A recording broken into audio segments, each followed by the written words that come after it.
사도행전 3장 17절부터 19절의 말씀입니다. 우리 함께 볼 말씀 사도행전 3장 17절부터 19절의 말씀을 우리 다 같이 합독하도록 하겠습니다. 형제들아, 너희가 알지 못하여서 그리하였으며 너희 관리들도 그리한 줄 아노라. 그러나 하나님이 이 모든 선지자의 입을 통하여 자기의 그리스도께서 고난 받으실 일을 미리 알게 하신 것을 이와 같이 이루셨느니라. 그러므로 너희가 회개하고 돌이켜 너희 죄 없이 함을 받으라. 이같이 하면 새롭게 되는 날이 주 앞으로부터 이를 것이요. 아멘. 오늘 말씀에 나눌 제목은 왜 우리를 주목하느냐입니다. 오늘 읽은 본문에는 이 문장이 안 나오지만은 사도행전 3장을 전체를 볼 거기 때문에 이 제목을 좀 붙잡게 되어졌습니다. 지난 월요일부터 오늘까지 제 평촌에 있는 세종한교회에서 프레시 컨퍼런스가 있었는데요. 제가 한 10년 전에 그냥 교역자들끼리 부교역자 때 그곳에 이제 철야 기도회를 어떻게 인도하나 한번 참여한 적이 있는데, 그때는 이제 1시간 정도 있었고, 이번에는 3일 동안 그곳에 보면서 제가 27년 전에 다녔던 교회잖아요. 27년 전까지 어렸을 때 다녔던 교회인데, 그 교회가 예전에 제가 다닐 때는 한 포일 중학교였죠. 한 300명 정도 되는. 근데 이제는 곧 저희 백석교단으로 들어온다고 하는데 지역을 대표하는 교회로 아주 커졌더라고요. 근데 외적으로 성장한 것뿐만이 아니라 제가 굉장히 좀 충격을 받았던 거는 외적으로도 굉장히 큰 건물이 5개나 어마어마한 건물이 5개나 있지만은 그 어마어마한 건물뿐만이 아니라 그곳에 모여있는 성도님들 그리고 목회자들이 그 기간 동안 굉장히 성장한 것을 저는 봤습니다. 그래서 가장 제가 감동을 받았던 부분은 뭐였냐면요, 이제 밤마다 이제 다음 세대 아이들이 나와서 이제 대표 기도를 하는데, 대표 기도가 아니라 기도회를 인도했어요. 근데 첫날은 동안고 여학생이 기도를 하고, 둘째 날은 제가 나온 백운고 여학생이 기도를 하는데, 백운고라서 온 건 아니고 굉장히 막 기도를 하는데, 그 시간에 고등학생이, 그 바쁜 고등학생들이 기도에 나와서 같이 찬양하고 눈물로 기도하는데, 그 기도 내용을 보니까 정말 학업에 억눌린 친구들을 위해서 기도를 하는 거예요. 기도로 자신들을 섬기는 것이 자기들의 그런 사명이다. 그게 어떻게 시작됐나 봤는데요, 저는 뭘 봤냐면요, 이제 부산에서부터, 지금 부산과 광주에서 벌어지는 일들인데요, 어느 날 담임 선생님이 고등학교 교실에 들어와서 아이들 보고 너희들 중에서 예수님 믿는 사람, 교회 다니는 사람 손 들어보라고 했대요. 그러니까 7명의 아이가 손을 들었다고 합니다. 20 몇 명 중에서. 그랬더니 선생님이 1시간 동안 기독교가 왜 잘못했는지 그거를 말을 하고요. 그리고 성령이, 제 입에도 담기도 힘든데, 아이들에게 성령이 그 마리아를 강간해서 임신을 하게 했다, 이런 말도 안 되는 그런 걸 하면서 이 말에 반박할 애들이 있으면 손 들어보라고 그랬대요. 근데 그 7명의 아이들이 아무도 손을 못 들었다고 합니다. 그 이유는 선생님의 손에 생기부가 들려 있었대요. 생활기록부. 그래서 아무도, 근데 그 중에서 7명의 학생 중에서 목회자 자녀가 있던 거예요. 그 목회자 자녀가 이제 아버지에게 말씀을 드렸고, 그 아버지가 그날 바로 교장 선생님을 찾아갔다고 합니다. 근데 그 교장 선생님이 믿는 자였대요. 믿는 분이셨대요. 그래서 그걸 알고 이제 그분이 이제 사과를 하고 이렇게 입단하게 됐다고 하는데, 그 이후로 그 아이들이 마음에 그런 게 있었던 거예요. 뭐냐면은 그게 너무 가슴이 아파서 막 울면서 고백을 하더라고요. 뭐냐면은 자기가 예수님을 이제 부인했다는 그런 죄책감에 아이들이 너무 눈물을 흘렸고, 그런 부분에 대해서 이제 기도를 하다가 기도회가 이제 조직이 된 거예요. 그래서 학교마다 기도회가 조직이 되면서 부산 같은 경우에는 300개 고등학교 중에서 100개 이상 되는 고등학교에 그 기도회가 아이들 자체적으로 기도회가 조직이 되고, 그 아이들이 부르짖으면서 기도 집회를 하는데 평균 2,000명 이상 모인다고 합니다. 충격적이죠. 아이들이 자발적으로 찬양하고 기도하고 눈물로 회개하고, 그리고 고등학교는 고등학교마다 적게는 뭐 12명에서 뭐 3명, 5명 모인 데도 있대요. 근데 대부분 뭐 70명, 80명까지도 모인다고 합니다. 그리고 그것이 이제 광주에서도 그렇게 기도회가 있고, 이 백운고등학교에도 그 기도회가 있다는 거예요. 이게 전국적으로 지금 퍼지고 있는 거죠. 웨이브 무브먼트로. 그래서 곳곳마다 지역마다 아이들 찬양 집회, 기도회를 할 때마다 2,000명, 3,000명 아이들이 모여가지고 고등학생들이 부르짖으면서 기도한다고 합니다. 그걸 보는데 정말로 마음에 이게 막 저도 뛰더라고요, 가슴이. 그리고 대학마다 청년들마다 그런 운동들이 지금 막 자발적으로 한국에서 일어나고 있는 거예요. 그러면서 또 선교학자가 나와서 얘기를 하는데 우리는 지금 뭐 전 세계 교회가 어렵다, 뭐 문을 닫는다, 뭐 그런 소식 많이 들었잖아요. 근데 반대로 되더라고요. 지금 미국에서 다시 그 회개 운동과 기도 운동이 다시 불붙듯이 일어나면서 지금 현재 그 말세 때 일어난 일들이 지금 곳곳에서 일어나고 있는데, 예를 들면 한 예로 유대인들이 회개해서 돌아오는 일들이 있고요. 그리고 선교학적으로, 지리학적으로 딱 하나 남은 마지막 족속에게 복음이 증거됐다고 합니다. 그래서 거기서 회심자가 나왔대요. 충격이 별로 안 되시나 본데, 저는 진짜 주님이 오실 날이 얼마 남지 않은 거죠. 성경적으로 봤을 때도 그런 일들이 벌어졌습니다. 그래서 이번에 주제가 선교적 교회 컨퍼런스였는데요. 선교적 교회가 뭘까? 제가 무지해가지고 그냥 생각할 때 선교에 방향 맞춘 교회인가 보다 이렇게 생각을 했는데, 이 선교적 교회라는 것이 하나의 그런 중요한 단어더라고요. 요 기성교회에서 쓰여지는 이 선교적 교회라는 것은 뭐냐면은 바로 성도 한 사람 한 사람이 교회라는 거죠. 그래서 우리끼리만 좋은 교회가 아니라 예수님이 죄인들을 위해서 이 땅에 오신 것 같이, 성육신에서 오신 것 같이, 우리도 이 은혜, 이 복음을 가지고 내가 있는 곳에서 가서, 죄 가득한 세상으로 가서 교회만 있지 말고 내가 속한 그 업의 현장에 가서 그곳에서 선교사적 삶을 살아가는 거죠. 그것이 바로 선교적인 교회인 것입니다. 그게 뭡니까?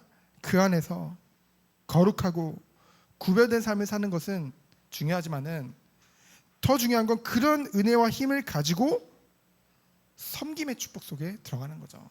예수님이 인자가 온 것은 섬김을 받으려 함이 아니라 도리어 섬기려 하고, 그 삶이 시작되는 거죠. 근데 그 시작이 뭐냐? 기도부터 시작된다는 것입니다. 정말로 우리가요, 업의 현장, 우리 지역의 현장, 우리와 관련된 현장들이 있잖아요. 그곳에서 먼저 그 사람들을, 그 영혼들을 위한 기도부터가 시작돼야 된다는 거죠. 우리가 얼마나 기도를 안 하는지요. 하나님이 우리에게 너무나도 관계된 사람들을 많이 붙여주시는데 우리가 너무나 기도 안 하는 경우가 너무나 많죠. 기도로 섬겨라. 그래서 제가 놀랐던 거는 그 교회 중보기도 책 같은 거 봤어요. 그러니까 새까맣게 진짜 기도문이 쫙 있는데 그 기도문을 자세히 보니까 주변에 있는 모든 교회를 놓고 기도하고 있더라고요. 얼마나 감동되는지요. 나도 우리도 기도해야겠다. 한국교회 전세계교회 놓고 철야기도 때문에 기도하는데 먼저 옆에 있는 우리 이 진리, 은혜와 진리교회 저기 합동측도 교회, 여기 교회, 다 교회 놓고서 우리 교회를 놓고 정말 한 지체로서 그리스도의 몸된 교회로서 기도로 섬겨야겠다, 그런 생각을 하게 되어졌습니다. 그래서 정말로 그런 표현을 쓰더라고요. 여러분, 농구 경기와 축구 경기가 있으면요, 농구 경기는 5명이서 하고 축구 경기는 11명이서 하죠. 근데 농구 경기는 슈퍼스타 한 명이 있으면요, 그 팀을 이끌어서 강한 팀으로 만든다고 합니다. 그래서 그 한 사람만 있어도 못 막는데요, 한 사람을. 근데 축구는 아무리 슈퍼스타가 있다고 해도 수많은 패스를 통해서 골이 이루어지기 때문에 속된 말로 한 명의 구멍이라도 있으면 안 된다는 거죠. 그래서 뭐냐, 그 선수들 중에서 가장 뒤처지는 선수가 곧 그 축구팀의 그 수준이라는 거죠. 농구는 잘하는 사람 기준이고요.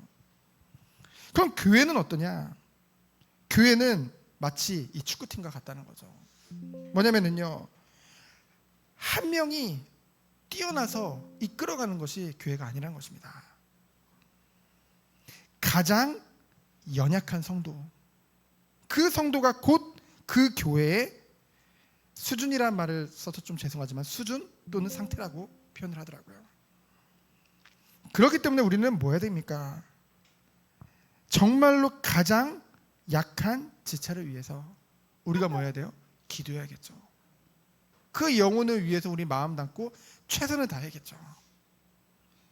그래서 우리가 정말로 기도로 섬기고 그 영혼이 함께 은혜 받고 주님 앞으로 더욱더 은혜 안에 성장할 수 있도록 관심을 가지고, 관심의 증거는 뭡니까? 기도예요. 중보기도. 그러니까 우리가 정말로 기도로 서로를 섬기며 나가야겠죠. 왜 그렇습니까? 주의 몸된 교회로 하나님이 부르셨기 때문에.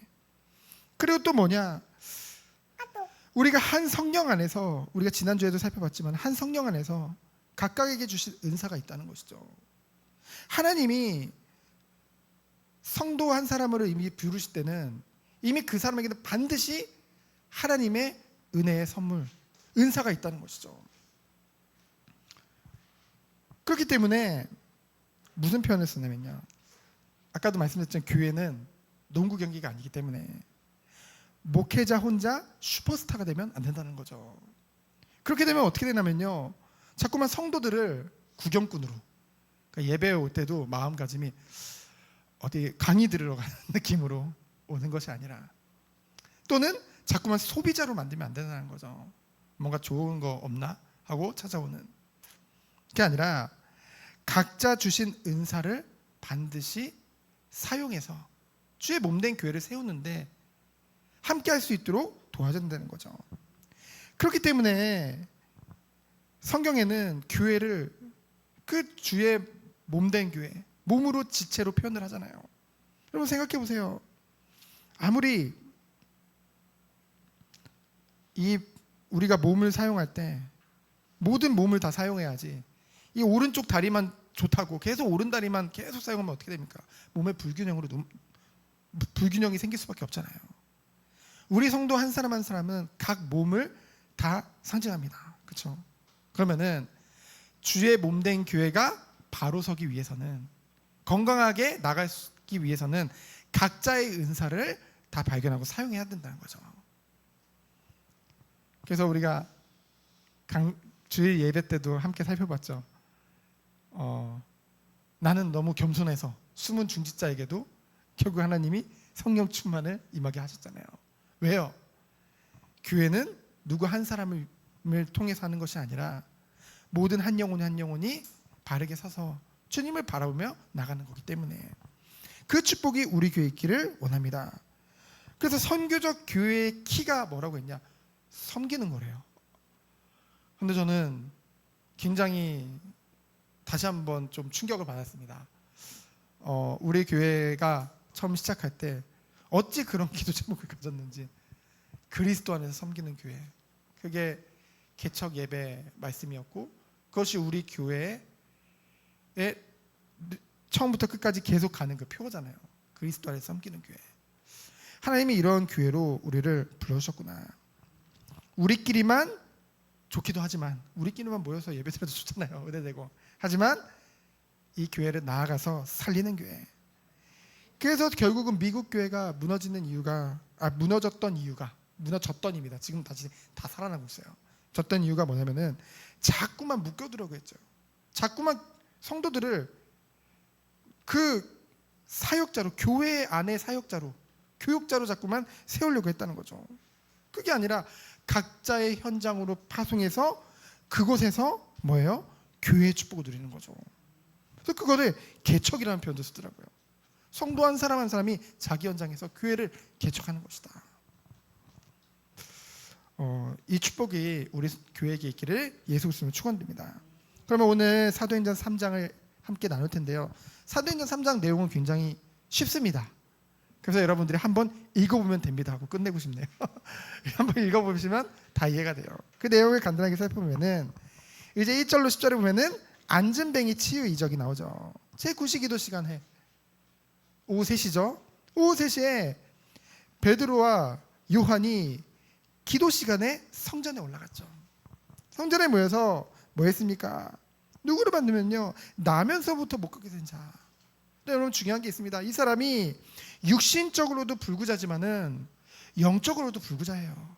왜냐하면은 그 성전 미문에 앉아 있는데요, 바로 뒤에가 성전인데 성전에 들어가서 하나님을 예배할 생각조차 못합니다. 그리고 눈에 보이는 이 육신의 이 것을 치료받고 그거보다는 또한 구걸을 하려고 하는 거예요. 이거는 안 될 거 알고 그냥 구걸만 하고 있는 거예요. 근데요, 이것을 누가 주목합니까? 베드로와 요한이 주목을 하죠. 베드로 기억나시죠? 얼마나 연약했습니까? 근데 그 베드로가 오늘 그 많은 사람들 앞에서 뭡니까? 이 자기가 가지고 있는 것을 이제 고백을 하고 이 안진뱅이를 치유하게 되어지죠. 여기서 뭘 볼 수 있습니까? 성령을 받은 이 성령 충만한 이것은 이 베드로의 개인의 변화가 아니라 어찌 보면은 그 사도 모든 사람들이 지금 변화된 거거든요. 그 사람들이 정말 복음 사역을 위해서 하나님의 능력의 전도자로 선 것을 우리는 보게 되어집니다. 무엇을 고백합니까? 은과 금은 내게 없거니와 내게 있는 것 내게 주노니 나사렛 예수 그리스도 이름으로 일어나 걸어라. 누구 이름으로요? 예수 그리스도 이름으로. 이 예수 그리스도의 복음을 전파할 때 이 영육간의 불구자였던 이 안진뱅이가 전 인격적인 변화가 일어나게 됩니다. 누구로 말미암아서요? 오직 예수 그리스도로 말미암아. 그래서 이제 11절로 19절을 보면은 두 번째로 베드로의 설교가 나오죠. 베드로가 고백합니다. 12절을 보니까 왜 우리를 주목하느냐? 사람들이 충격이잖아요. 이 안진뱅이가 일어나자마자 전인격적인 변화가 뭐냐면은 바로 한 일이 뭡니까? 성전을 뛰어다니면서 하나님을 찬양하고 하나님께 영광 돌리고, 그렇죠? 구걸하던 거지가요 완전히 변화된 거예요. 연육간에 완전히 변화된 거죠. 그러니 그 성전에 앉아있던 사람들이, 미문은 가장 눈에 띄는 문이었거든요. 사람들이 제일 많이 왔다 갔다 하는 거.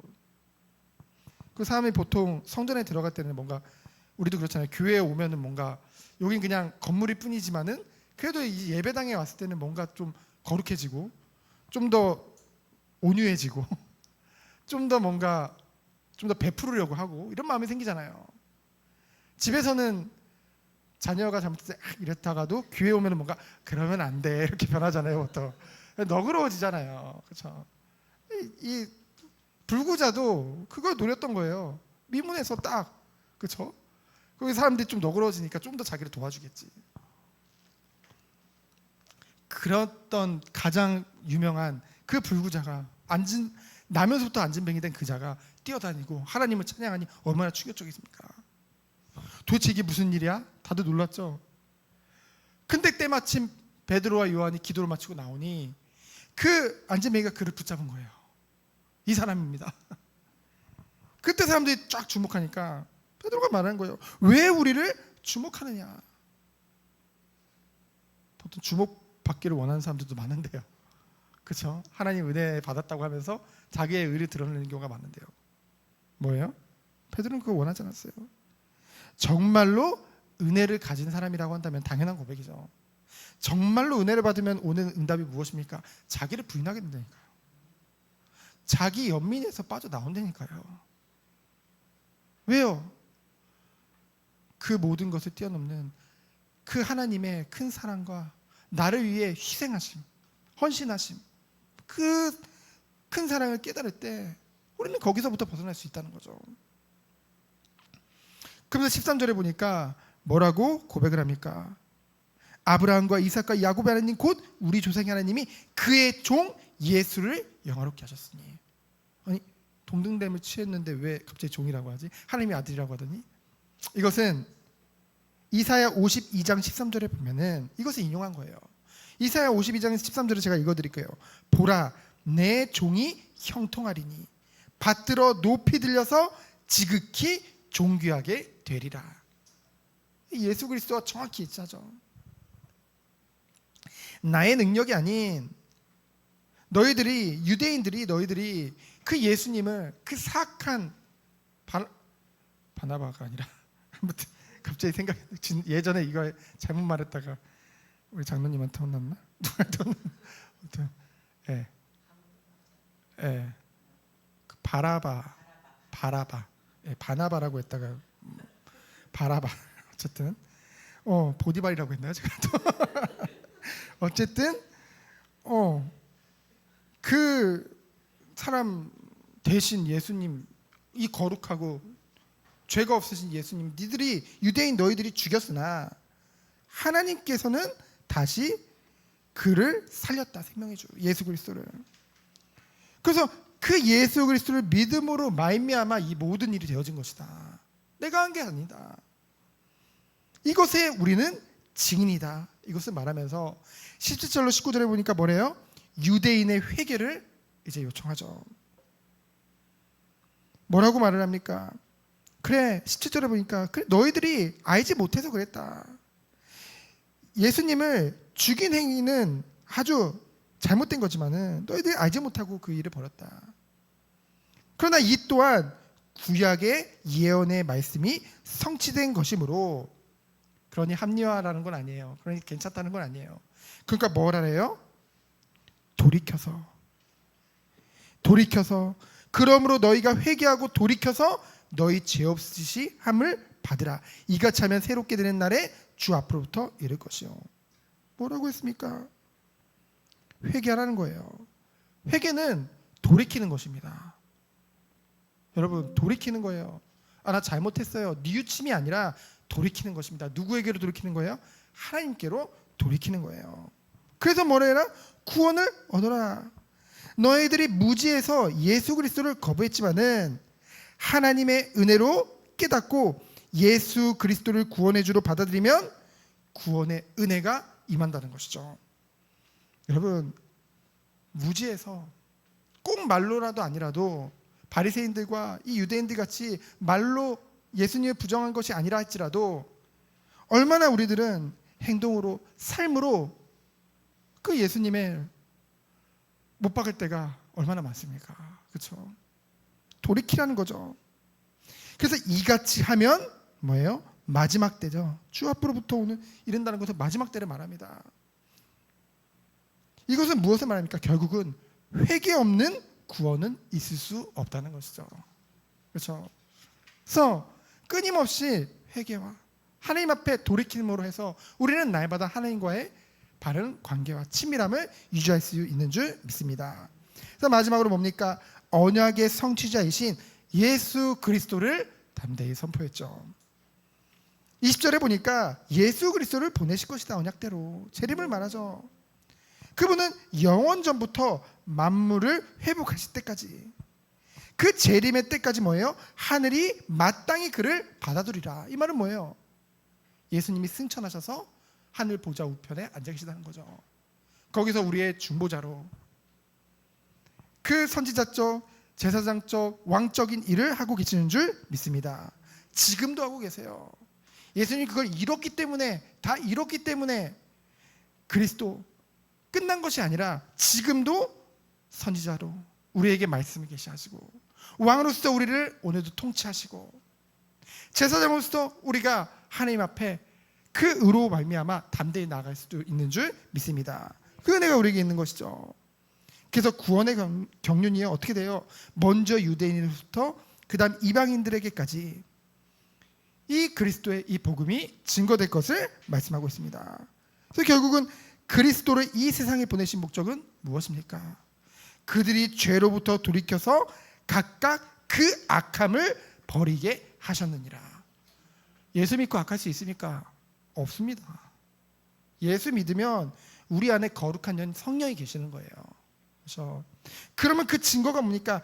악함을 버리게 된다는 거죠. 가장 악하는 게 뭐예요? 하나님을 의식하지 않는 거예요. 하나님을 사랑하지 않는 것입니다. 하나님을 경외할 수 없는 거예요. 그게 최고의 악함이죠. 정말로 우리가 하나님의 은혜를 받는다고 한다면은 끊임없이 자기를 부인하고 하나님을 사랑하며 하나님을 경외할 수밖에 없는 줄 믿습니다. 그래서 결론은 뭡니까? 하나님이 이 길을 가는 성도들로 우리 한 사람 한 사람을 부르신 줄 믿습니다. 오직 하나님께 영광 돌리는 것이 우리의 최고의 기쁨이요 자랑이요 즐거움인 줄 믿습니다. 그래서 우리 모든 성도님들은 그리스도 안에서 선교적 교회로서의 삶을 살아내는 그런 성도가 되어지기를 예수 그리스도 이름으로 축원드립니다. 시간 기도합니다. 하나님 감사합니다. 하나님이 원하시는 오직 하나님께만 영광 돌리는 나를 나타내는 것이 아니라 오직 주님만을 나타내고 증거하는 우리 모든 성도님들 되어질 수 있도록 주께서 축복하여 주옵소서. 살아계신 예수 그리스도 이름으로 기도합니다. 아멘.